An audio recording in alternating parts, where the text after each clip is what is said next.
Nak? Oh, Nay, bakit? Mamaya, ilabas mo yung mga sopas at dadalaw daw dito sa burol ng lolo mo si Ate Telay mo. Ha? Si Ate Telay ma, yung ang anak is si Jacob? Oo, bakit? Naku, Nay, crush na crush ko yung dati pa. Wait lang, mag-ayos lang ako. Hoy, teka. Ha? Di ba sinabi ko na sa'yo, may pamahiin. Bawal magsuklay, bawal maligo, bawal magsalamin kapag may burol. Ha? Nay, ano ba yung pamahiin na yun? Hindi pwede. Nakakaya naman pag nakita ni Jacob na ganito itsura ko. Ikaw tumigil-tigil dyan sa kakirahan mo. Sumunod ka. Ayos mo. Uy, Mare, naku, condolence. Uy, Mare, buti, nakadalaw ka dito. Ito nga pala anak ko si Jacob. Hello po, tita. May condolences po. Ay, naku, sige. Pasok kayo. Kumain kayo dun. May sopas dun. Ang hirap naman pag walang salamin. Ano itsura na ito?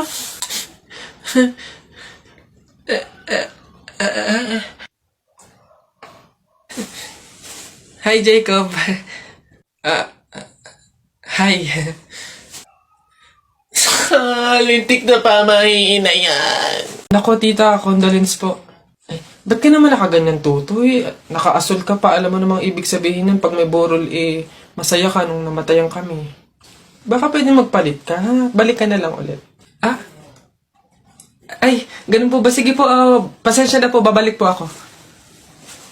Okay na po, tita. Ayun nga po, nalulungkot po. Wait! Ay, naku naman, tutoy. Nananadya ka ba? Nagpula ka pa talaga. Alam mo naman ibig sabihin pag nakapula sa burol, may galit ka dun sa namatay. Tao po! Tao! Ano yan? Magkano po kaya yung pansit canton? 15. Ay, teka lang po ate. Yung ano po kaya, yung suka po, magkano? Suka. 10. Aray. Wait lang po ate. Magtatanong pa lang po kasi inaabot nyo na agad. Yung ano na lang po, tanong ko lang po kung magkano yung presyo ng itlog. Shhh. Pa yan. Itlog. 8. Ay! Teka lang kasi! Kutik na iyan! Iba yung nabili sa nagtatanong lang. Nagtatanong lang ako, nasa harapan ko na agad. Tapos pag hindi binili, iirap-irap kayo. Mga tinderang to. Ay, pasensya na. Magkano to lahat? Pabalot.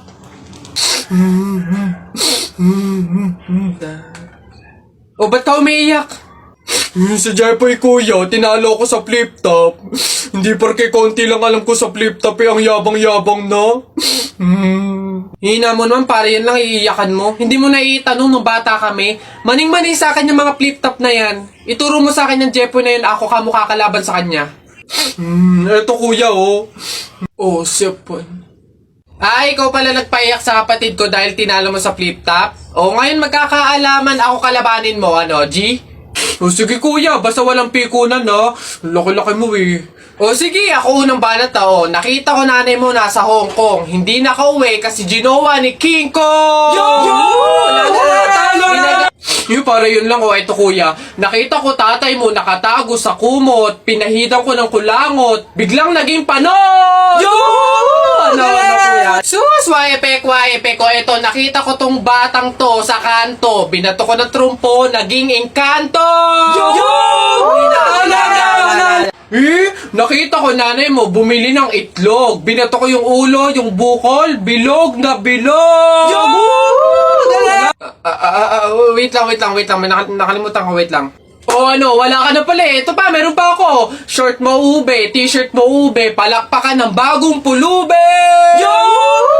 Wait, wala ka na. Ito pa, nakita ko nanay mo nasa Makati. Buntis na nangangarati! Bayabangan na batang tuwa, suntukan na lang! Larawan ka. Jepoy, bakit ka umiiyak? Yung tatay ni Mark Juntay, tinalo ko sa flip top. Nasaan yan? Parin tupi! Nasa ka? Lumabas ka! Sino ba yung maingay na yun? Aba pare, umiiyak yung anak ko dahil tinalo mo daw sa flip-top na yan. Paring Albert, hindi naman sa... Abay daw ako papayag, short mo gold, brief mo gold. Sumbong kita sa nanay mo, nanonood ka ng ball! Yo! Aba pare, ikaw nagpasimula, panindigan mo yan ha. Pangit ang nanay mo, pangit ang tatay mo, kaya ang anak mukhang kalamay. Kung gusto mo ng pangit, huwag mo kami idamay! Wala, nakita ko tatay mo nagbabasa ng science. Sinapak ko, nag-super science! O, ito pa paring Albert. Nanay mo pangit, tatay mo pangit. Ano ka, exempted? Sus! Nakita ko tatay mo, nanay mo o teka pre, wala na, utal-utal ka na, umuwi ka na lang, magpalobo ka na lang ng sipon, pero eto teka, baunin mo. Piso-pisong malupet, ikay nagpagupit sa tatay mo, malupet, kaso nga lang walang puwet! Tatay! May araw ka din sa akin, paring Kaloy, sasabi ko sa'yo.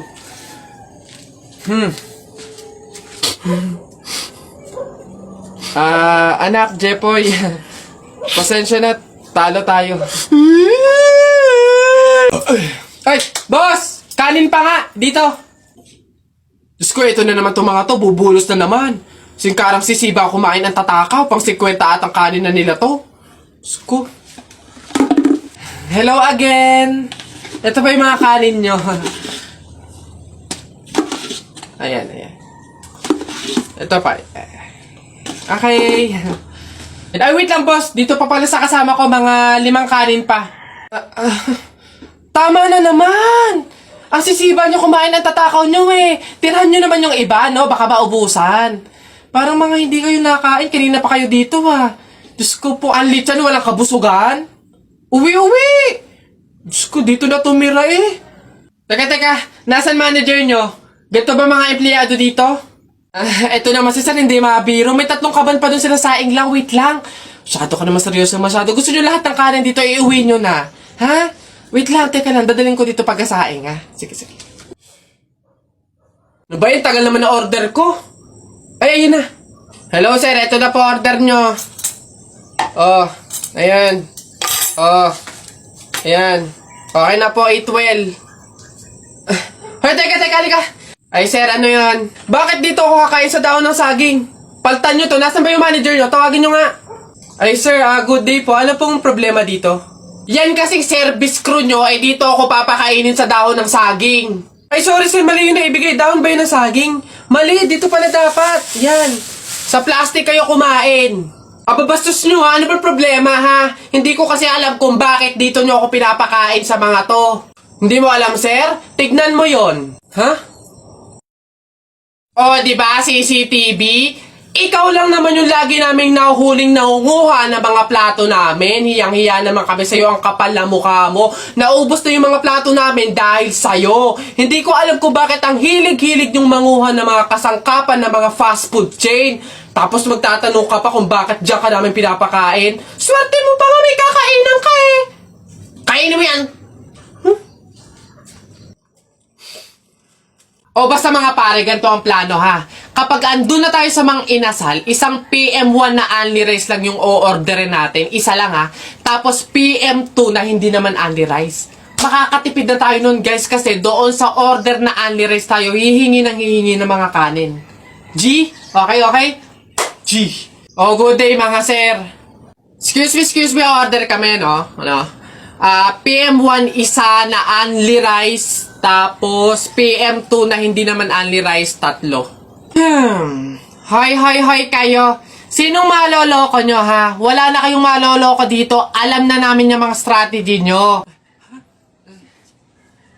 Since mahal yung only rice, isang only rice lang yung o-orderin nyo. Tapos yung iba, mga mumurahin na. Ngayon, pag naubos yung kanin, tsaka nyo pupuntiryahin yung isang only rice lang na order nyo. Bubulos kayo ng bubulos, iisa lang naman yung in-order nyo only rice. Sinong maloloko nyo? Hindi. Simula ngayong araw na to, hindi na mangyayari yung ginagawa nyong ganyan. Kung sino lang yung umorder ng only rice, siya lang yung kakain ng madaming kanin. Ay, bawal ba yun? Oo, bawal na nga. Ngayon, kaya wag na kayong magtangkang magdaya-daya dyan mga abutan ng kanin nyo na yan dahil pababantayan ko kayo. Pasok! Kala nyo tignan natin ngayon. Hoy guys, wala na tayong kanin. Hindi tayo lahat pwedeng humingi ng kanin kasi isang only rice lang naman yung order natin. May nagbabantay pa. Hoy, nakikita at naririnig ko kayo ha? Tigil-tigilin nyo yung bulungan nyo at pandadaya nyo. Sabi ko sa inyo, kung sino lang yung umorder ng only rice, siya lang yung kakain ng madaming kanin ha?